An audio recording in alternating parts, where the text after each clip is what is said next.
Shalom, selamat pagi, salam sejahtera bagi kita semuanya. Kembali lagi kita akan mendengarkan sapaan firman Tuhan. Namun sebelumnya mari kita berdoa. Bapa di surga penuh kasih karunia, kami bersyukur karena pagi hari ini kami boleh menikmati pagi kami. Dan kami akan kembali beraktivitas. Kami adalah orang yang lemah, kami butuh pertolongan Tuhan. Banyak pelanggaran dan dosa yang kami lakukan membuat kami jatuh lagi ke dalam dosa. Tetapi ketika kami mendengarkan suara Tuhan, maka kami berjalan kembali lagi menuruti perintah-Mu. Berkuasalah atas kami lewat kebenaran firman Tuhan ya Bapa, sehingga kami bisa melakukan aktivitas kami dan terang-Mu bersama dengan kami. Kiranya Roh Kudus menolong kami. Amin. Firman Tuhan sebagai nats renungan kita pada pagi hari ini diambil dari kitab Yesaya pasal 44 ayat 21. Yesaya 44 ayat 21, begini firman Tuhan. Ingatlah semuanya ini hai Yakub, sebab engkaulah hambaku hai Israel. Aku telah membentuk engkau, engkau adalah hambaku, hai Israel, engkau tidak kulupakan. Demikian firman Tuhan. Firman Tuhan hari ini mengingatkan kita bahwa Allah yang penuh kasih tidak pernah mengingat masa lalu kita, tetapi Dia mau kita berubah sehingga kita tetap dalam perkenanan Tuhan. Alkisah ada seorang pekerja di sebuah pabrik. Dengan wajah bingung, dia mendekati kepala pabrik. Dia berkata, bagaimana cara mematikan mesin ini? Lalu, kepala pabriknya bertanya, apakah Bapak lupa? Ya, saya lupa.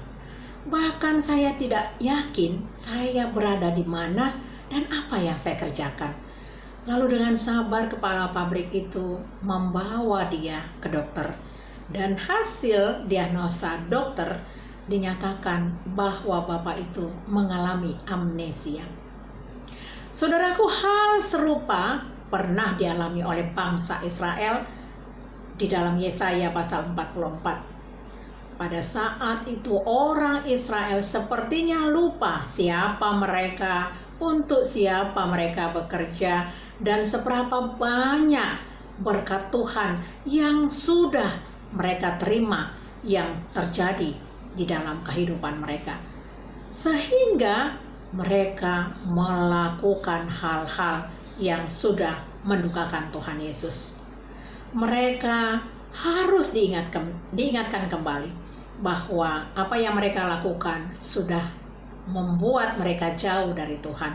Oleh karena itu lewat Nabi Yesaya, bangsa Israel kembali diingatkan Tuhan bahwa mereka tidak boleh melakukan hal-hal yang bodoh. Mereka bergantung kepada patung-patung buatan manusia yang semua itu adalah kehampaan belaka. Mereka sudah jauh dari Tuhannya. Mereka lupa karena selama ini mereka masih menyembah berhala.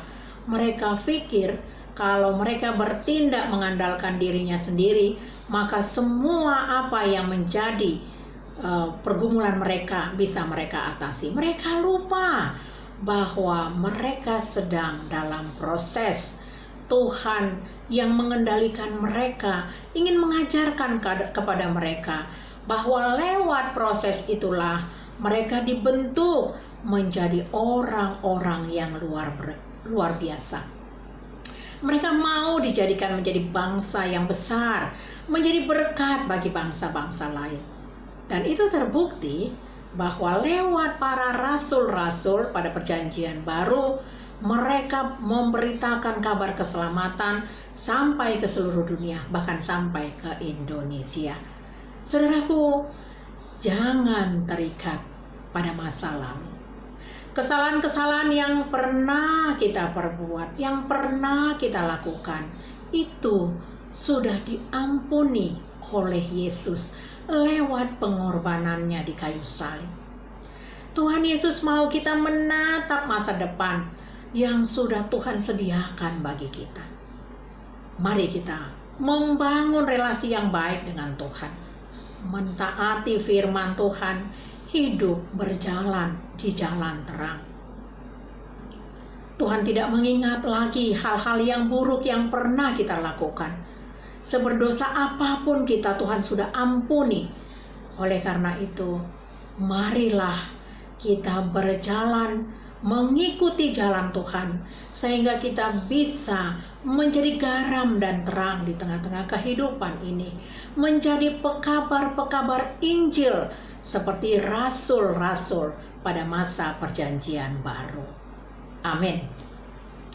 Terima kasih ya Bapak, firman Tuhan sudah kami sampaikan.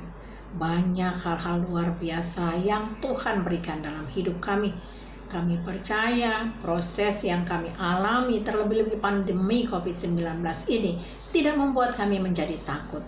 Tetapi kami melihat dari sisi-sisi positif ya Bapak, bahwa berkat Tuhan mengalir, bahwa Tuhan tidak meninggalkan kami, tidak meninggalkan jemaat-Mu, tidak meninggalkan gereja-Mu, dan tidak meninggalkan bangsa kami. Pemulihan pasti akan terjadi, dan itu pasti ya Bapak. Terima kasih Tuhan. Di dalam nama anak-Mu Tuhan Yesus Kristus kami berdoa. Amin. Kasih karunia dari Tuhan Yesus Kristus, kasih dari Allah Bapa, dan persekutuan dari Roh Kudus memberkati kita hari ini sampai selama-lamanya. Amin. Selamat beraktivitas, salam sehat, Tuhan Yesus memberkati.